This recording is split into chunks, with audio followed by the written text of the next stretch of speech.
Good morning and welcome to Morning Coffee with Brigid. I'm Brigid Burke, and today I am going unfiltered. Normally I have a little bit of a filter on, not an extreme one, mainly because the lighting in here is so poor.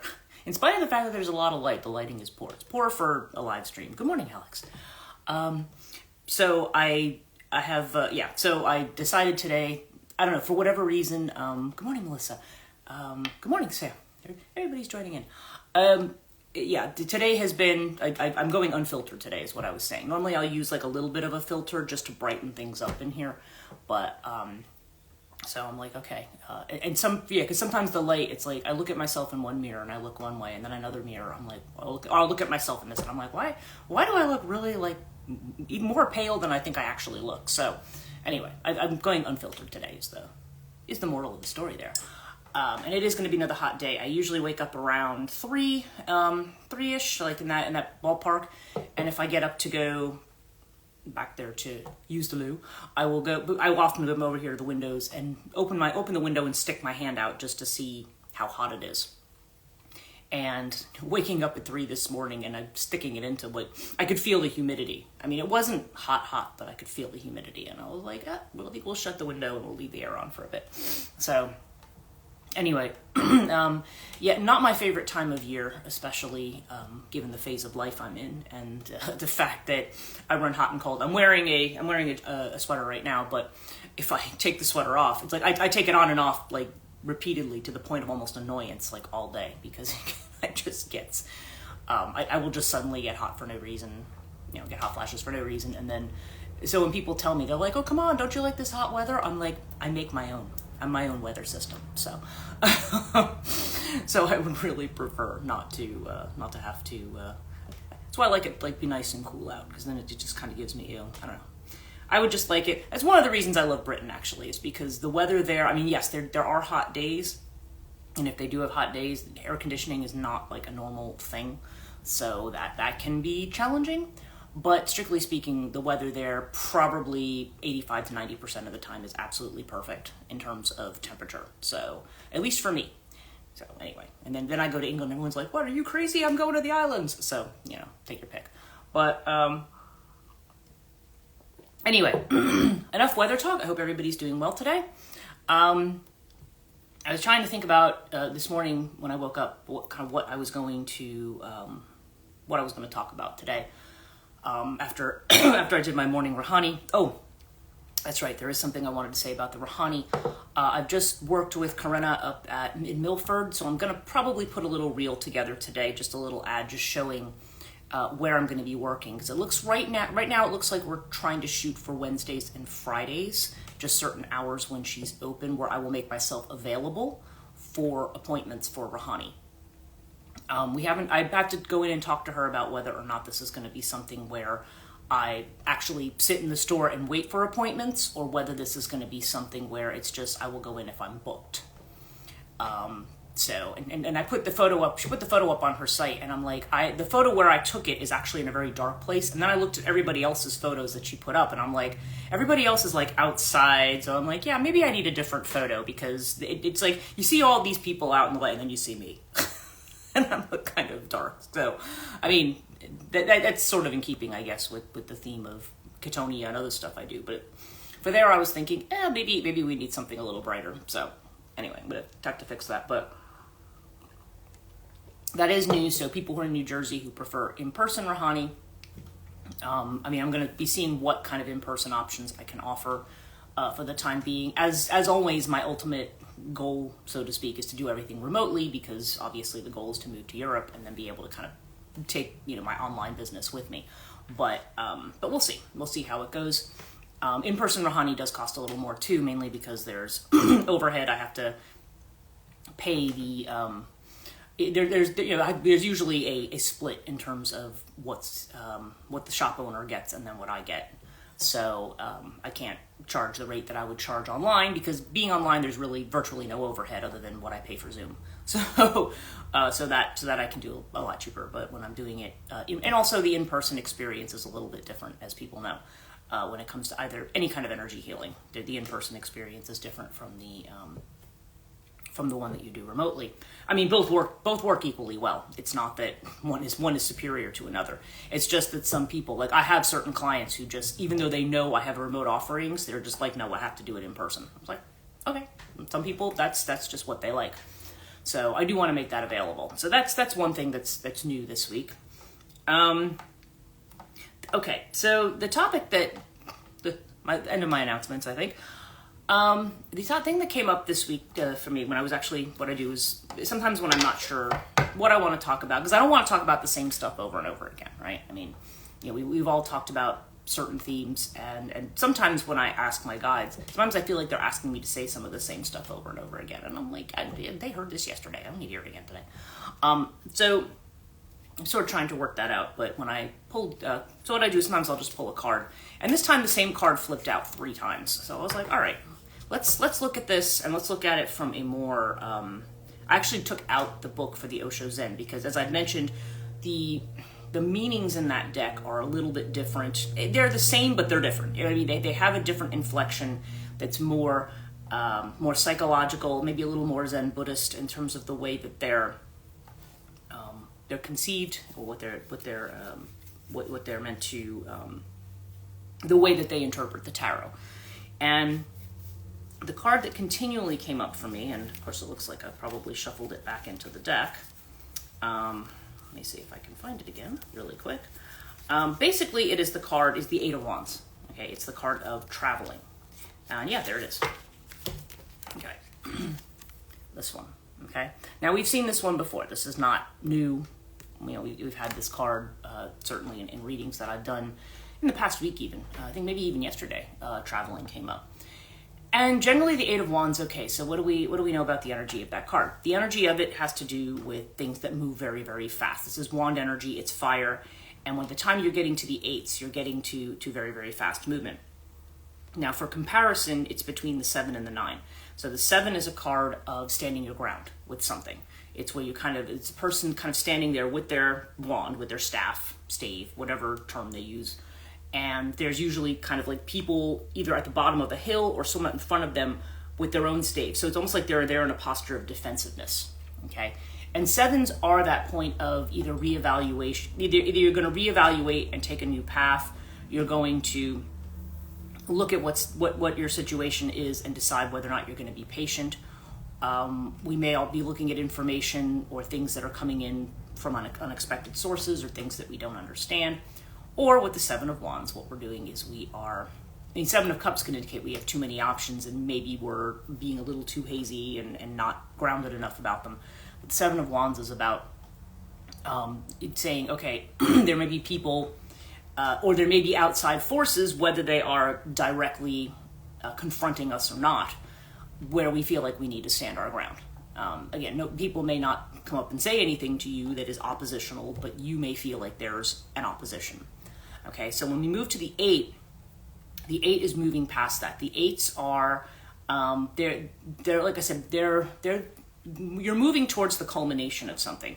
By the time you get to the 9s and the 10s, again, depending on the suit, in the suit of Cups, I mean, you're moving towards emotional culmination. The 9 and the 10 are both considered to be like wish cards in the deck, like emotional happiness on a personal and then on a community level. In the suit of Wands, the 9 and the 10 are the I'm tired, I'm worn out, I'm wounded, I'm carrying too much of a burden. In other words, we had so much energy, and it's the kind of space we get into where we overcommit ourselves, and we feel, good morning, Jen, where we feel that we have to do too many things. It's interesting because one of the things, as I'm doing more with Rahani, I'm looking more at emotional body maps. And, now mind you, I don't necessarily think that the emotional mapping is always the whole picture. It may be part of the picture. But one thing I have noticed, and it's not just myself, I've also noticed this with certain clients and things, that the left arm and the left side seems to be problematic a lot of times, or that's the area where the Rahani rushes to. It's either usually one arm or the other. But what's interesting about the emotional component of the arms is that they have to do with whether or not we feel like we're doing enough. Okay? It's always that sense of I need to be doing more. I need to be doing more.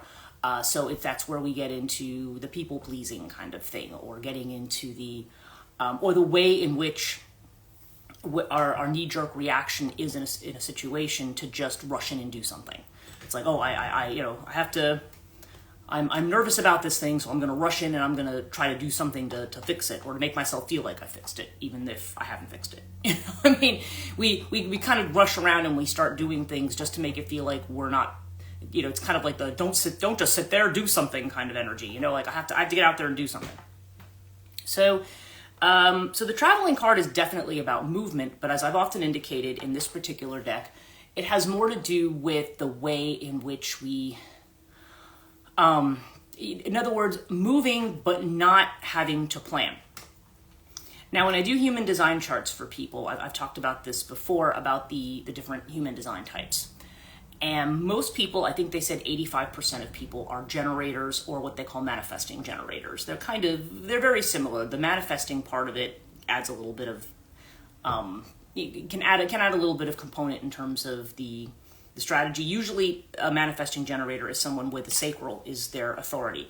Oftentimes generators, they can be either the sacral or it can be the solar plexus that ends up being their authority. And when we say what your authority is, that's the place from which your when you have to make a decision about something, when you have to choose between your head and your heart and your gut, that's saying this is your authority. So in other words, what your feelings are telling you are the thing you should look to, or what your gut instinct is telling you is what you should rely on. You shouldn't let the mind get too involved. There may be other types, and actually that's a good question. I've not run into anyone where a type is all head.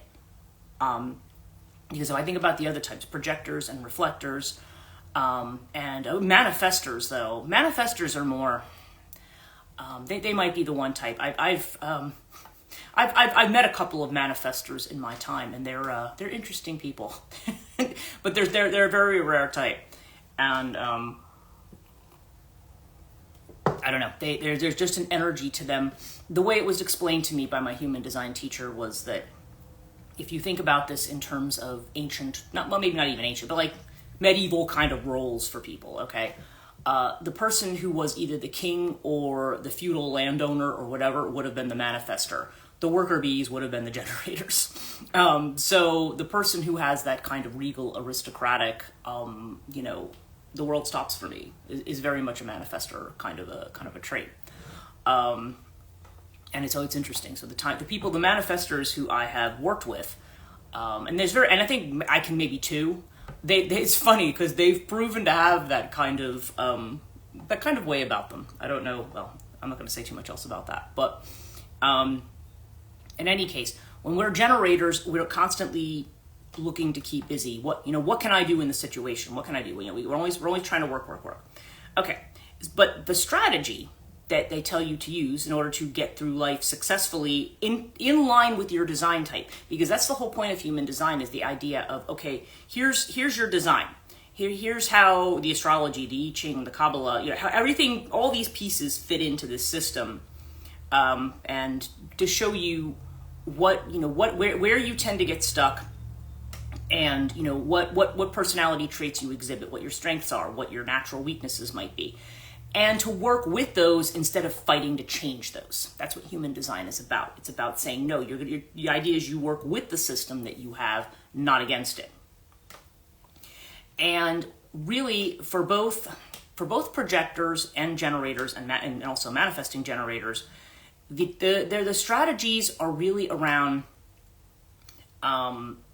the strategy. Okay, the strategy of the one is to inform, the other, or to to listen and then to inform in a lot of cases, and then the others have to do with waiting for the invitation. So the point is that a lot of times, and people will tell me this because they'll recognize this in themselves, that if you are looking to, when we see that there's a situation that we have, let's just say you don't like your job and you want a new one. All right. Some people immediately get out there, get on the job boards. Used to be you would go through the newspaper, right? But you would go through and you would just start looking. You'd start looking around to see what your options are. Now, what I found in my life and in my career is that I would be in a job, and if I wasn't really happy being there, or even sometimes even if I was fine with my job, a lot of times I would find that I would just be getting out there doing my thing and stuff would come in. People would say, hey, I really like the work you do. Do you want to come work for me? I'll pay you more. Like that happened a lot.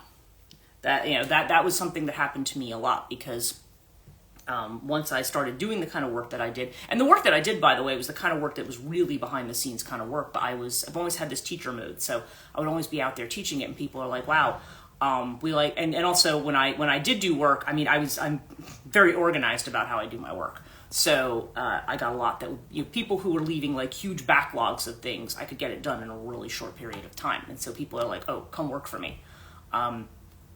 So I kind of had that dual component that went on there. So I don't know, people would recognize that, and people in my network, I've talked a lot about support, right? People see the kind of work that you do, and then they're like, oh yeah, will you do that for me?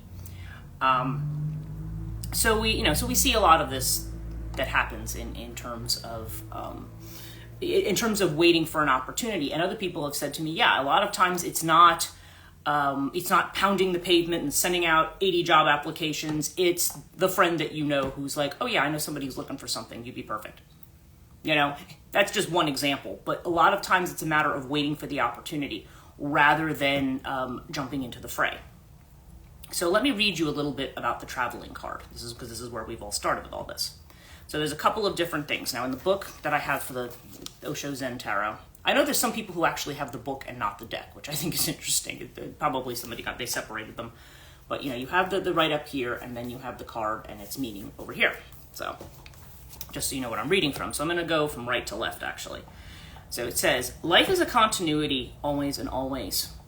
There is no final destination it is going towards. Just the pilgrimage, just the journey in itself is life. Not reaching some point, no goal. Just dancing and being in pilgrimage. Moving joyously without bothering about any destination. What will you do by getting to a destination? Nobody is asked this because everybody is trying to have some destination in life. But the implications. If you really reach a destination of life, then what? Then you will look very embarrassed. Nowhere to go. You have reached the final destination, and in the journey you've lost everything. You had to lose everything. So standing naked at the final destination, you will look around like an idiot. What was the point? You were hurrying so hard, you were worrying so hard, and this is the outcome. Okay, I have a couple of thoughts about this right off. And we've heard that phrase before. It's almost cliche, right? Life is a journey, not a destination, right? And again, there's an Alan Wattsism coming on. Alan Watts has also said about this. I remember he did a lecture about this with a very similar kind of a message. And he said, okay, so you start life, and when you get to a certain age, you go to school.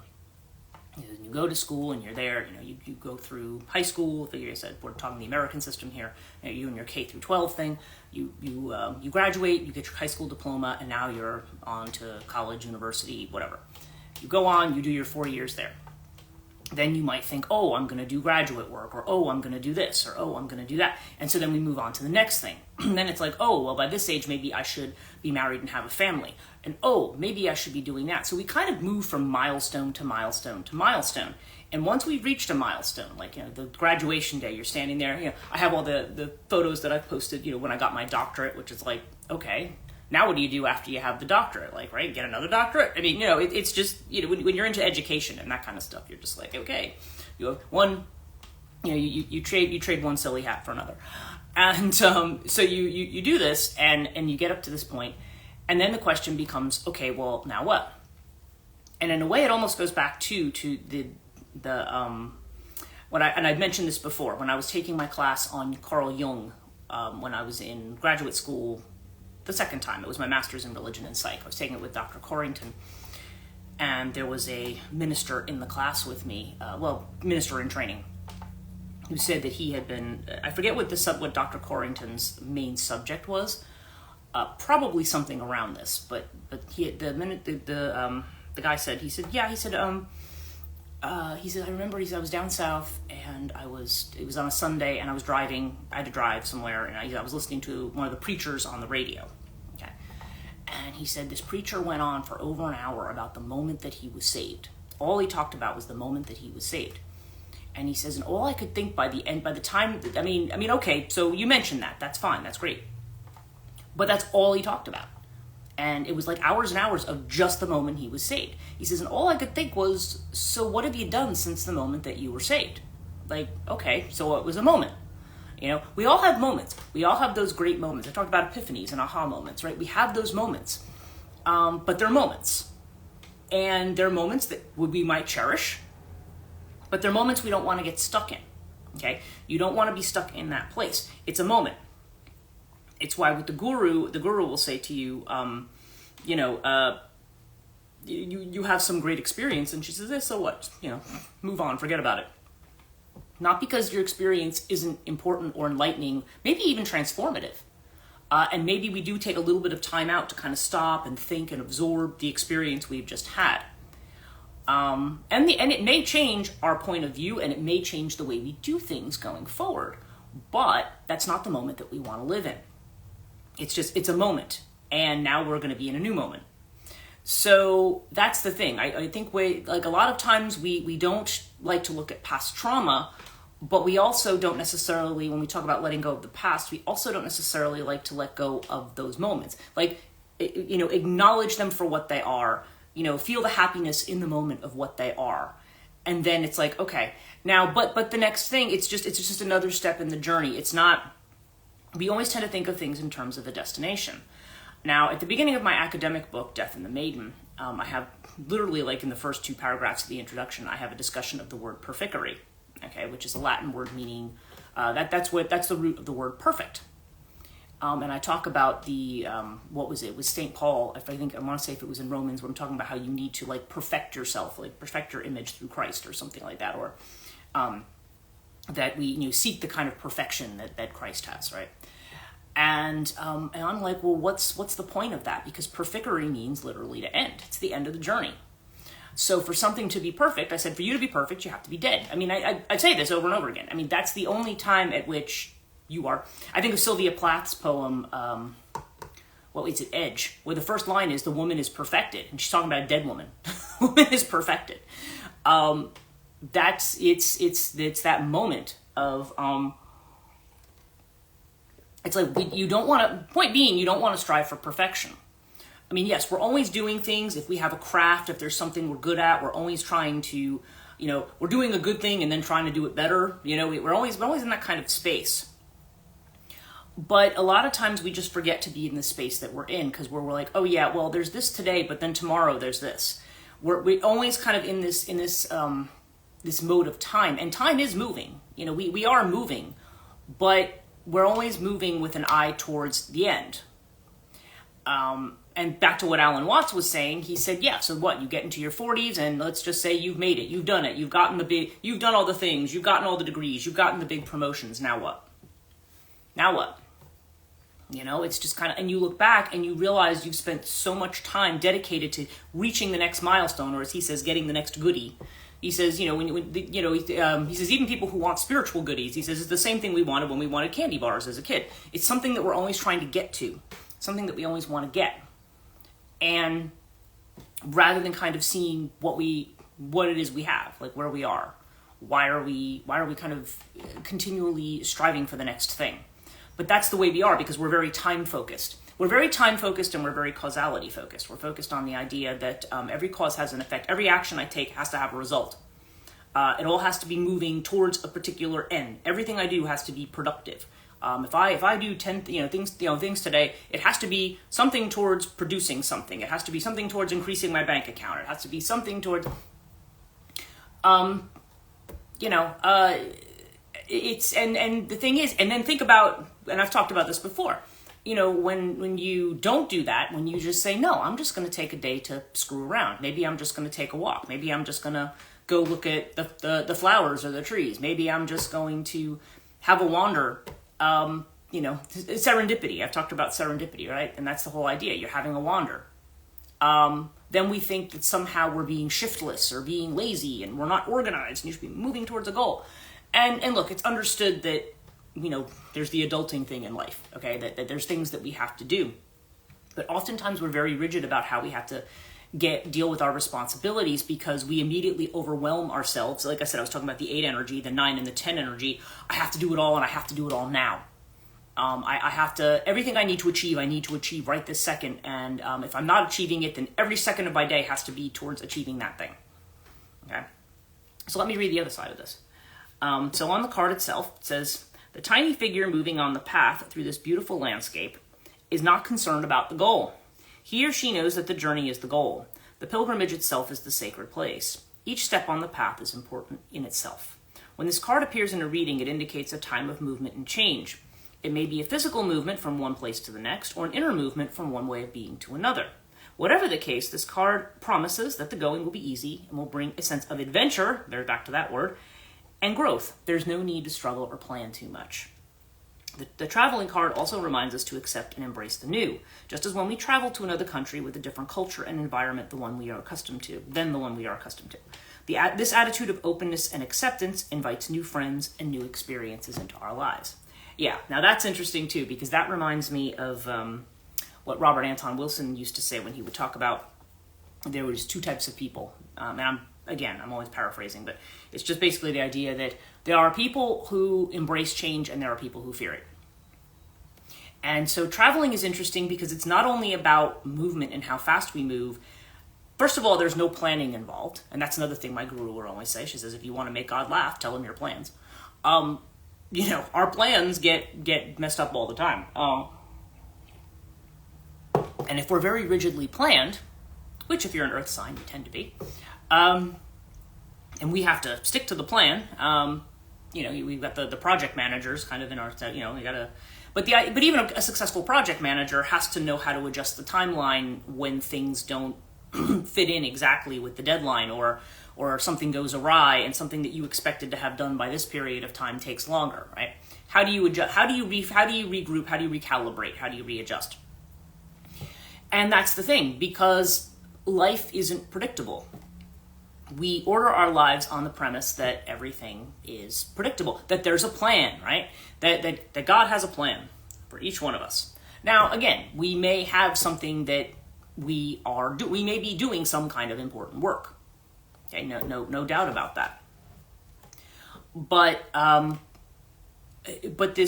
way in which we tend to go about it does not allow for the broader context. It becomes a narrow tunnel. We just kind of stare down that one tunnel at that one thing. And again, understanding that there's times when we need to be really focused on a task just to get it done, especially if we are inclined to have attention span that wanders. But you want to, sometimes it's just a case of, okay, you kind of have your general focus, a focal point, just like with meditation. You have a point that you focus on, and you kind of see things pass in front of you. And so you may be focused on this, but there's going to be something that grabs your attention over here, and something that grabs. And we have to understand that that's kind of part of how the mind works.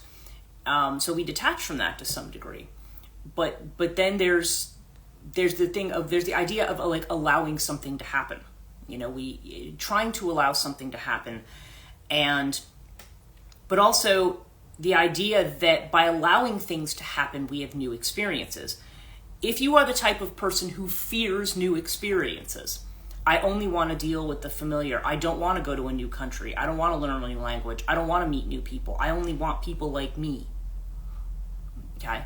That's sort of the difference between being, xenophobic and being somebody who might be considered more of a world traveler, right?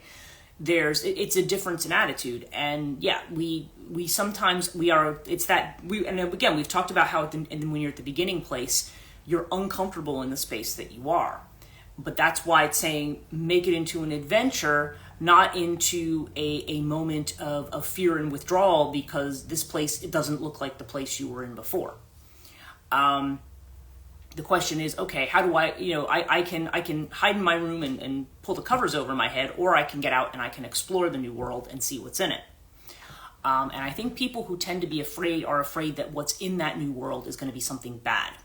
That, I have to be afraid of these people, or I have to watch out for this, I have to watch out for that. We're very suspicious of people who are new, okay?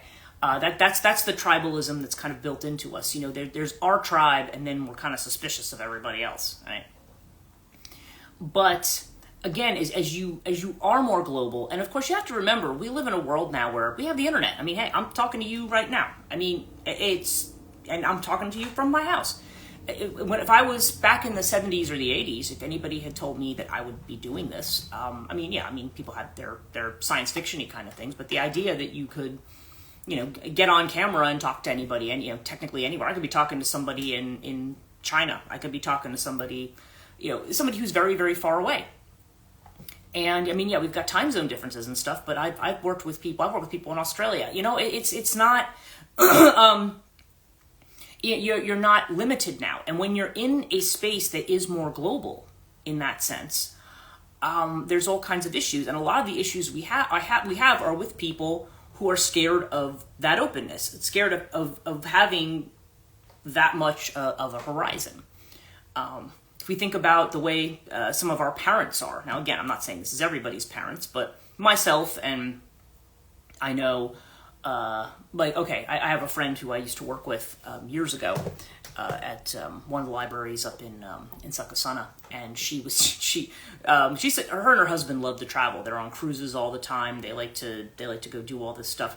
Her parents, she's like, if I want to take them out to dinner, they're like, no, we just want to go to the local McDonald's. Like, they don't want to go anywhere. And she says it frustrates her because she's like, why don't you want to go anywhere? My parents were the same way. I mean, they were the worst people to travel with.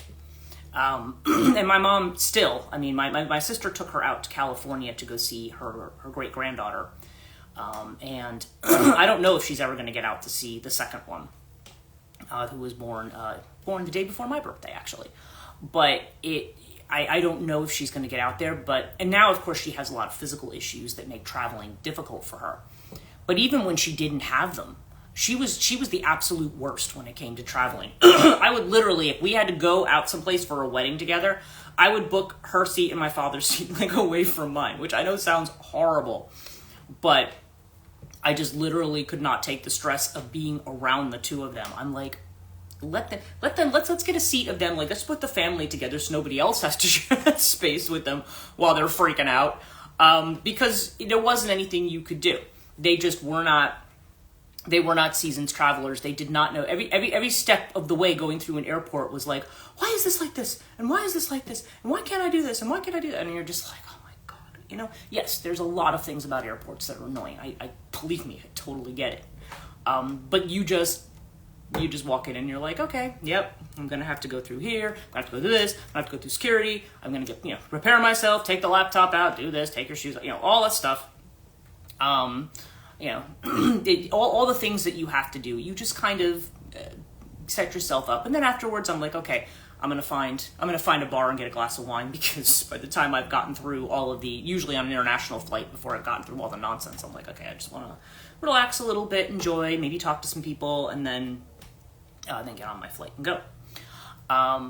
And could, there's delays, there's problems. In a way, it's almost a metaphor for the way things go in life, right? We have a plan. Oh, we're going to do this, and I'm going to start it by this date, and I'm going to do that. And then, oh, no, wait, this person's not available. Oh, no, we can't do that. Oh, no, never mind, this is happening. Oh, no, today I have to close this because of this. You have clients who have to rearrange things. You have, I don't know, you just have different stuff that goes on.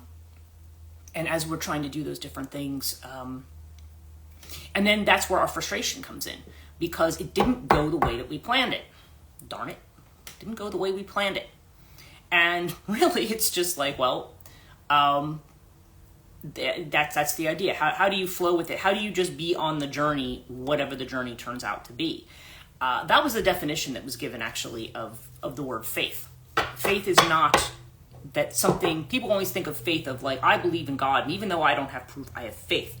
And the problem with that for me is that, okay, but that's almost like I'm going to force myself to believe it, even if I don't, is the way that ends up coming across for a lot of people, or I'm just going to continually try to talk myself into it. Faith is openness to the truth, no matter what it turns out to be. Okay? It's just openness to the fact that whatever's happening, even if it's not in line with your vision, your agenda, and your plan, is somehow you're gonna get to where you're gonna go. I think I've talked about my guru in the past, Let me just focus a minute on this reading. I just want to see what people here need to know on the live stream and people who watch after.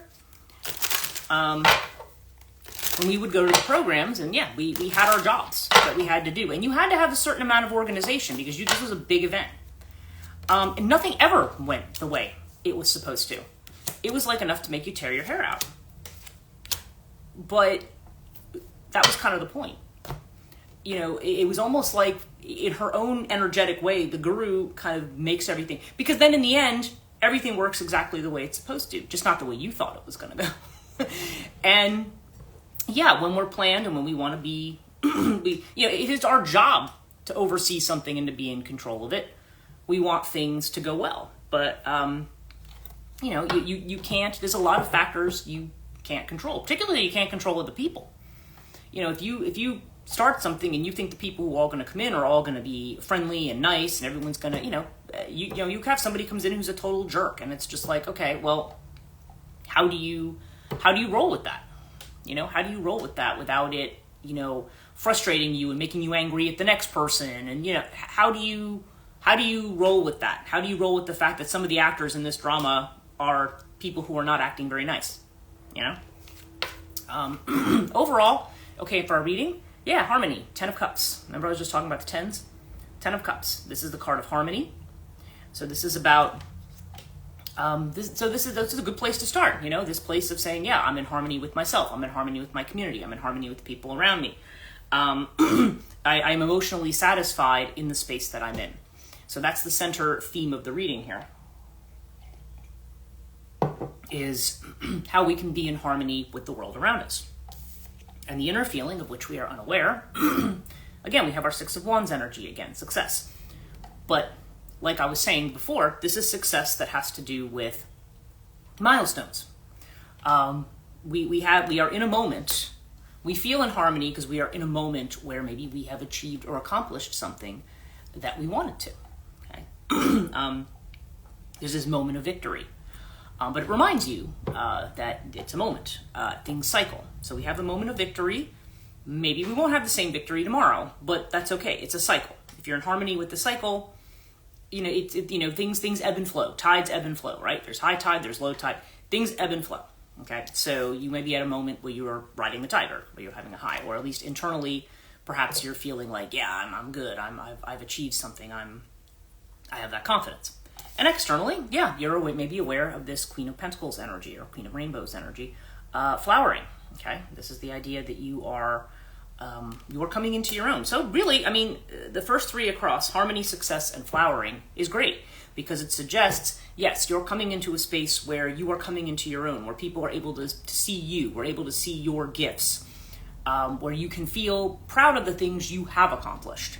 Okay, and that should give you the confidence to be able to move forward, to know that you are in a network that is supported and that you, in blossoming into your talents, have something that the community wants and that the community can offer.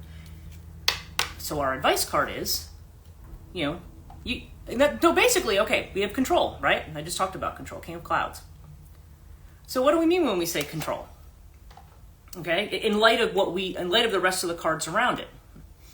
In other words, it's saying look around you. You're in harmony in things. So why do you need to control it? Why do you need to change this? Why is it not okay unless, yes, but I need it to go this way. I need it to go according to the agenda or plan that I have. This is more saying, you're in a space of achievement. You're confident. You are supported. And you have a reason to feel happy, to feel emotionally satisfied, to feel supported.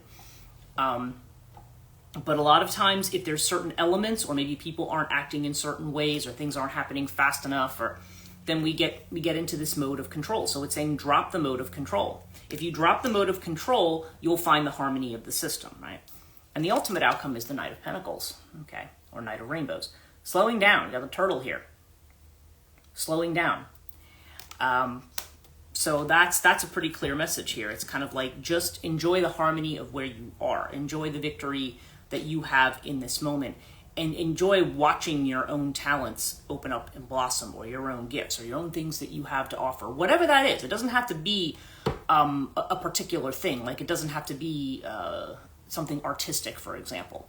I mean, our flowering can take place in a lot of other ways. It can be like a healing ability that flowers, or it can be just the flowering of our relationships, or of flourishing in a new place, in a new situation.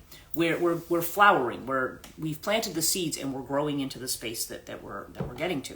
So we just need to slow down and allow that to happen. We don't need to be controlling it every step in the way, and just keep watching it and worrying about it and worrying about it and worrying about it. It's just, just watch everything unfold, basically, is what this is saying. Slow down, watch things unfold. Stop trying to take control of the process.